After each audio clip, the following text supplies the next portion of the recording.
Then, as well as now, the nation faces a terrible enemy. It's called tyranny.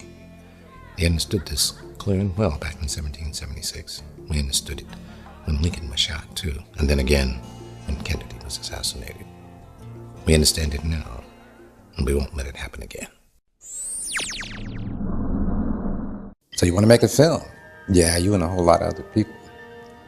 Independent film is rough today. There's not a whole lot of money left out there, at least for big budget independent films. Some of the small stuff might find some funding, but if you've got dreams of making a fairly decent sized movie on independent, you better look forward to handling everything yourself. Hollywood created its legend off the Western, and without doubt one of the best TV Westerns there ever was Big Valley. I would have to say the best goes to Gunsmoke. But Big Valley had its virtue. Of course, it had some problems, too. Mostly the fact that it was a strong female lead. A lot of folks weren't quite ready for that just yet, but Barbara Stanwyck pulled it off beautifully.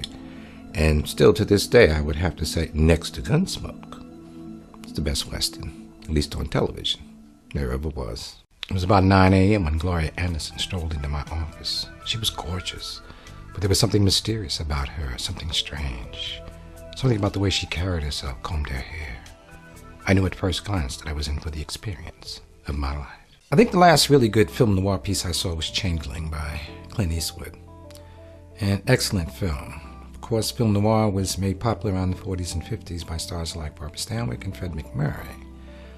Today, you don't see it so much, but it still has relevance. Mirror Image is a film noir piece dated around the 60s, originally written for Jack Nicholson, along the lines of Chinatown. Of course, Jack's probably a little too old right now, but there's still some good stars around who could pull this off.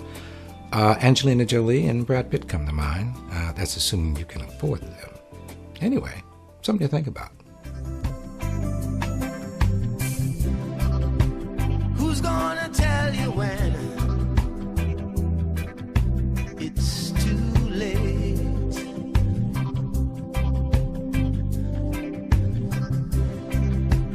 Who's gonna tell you things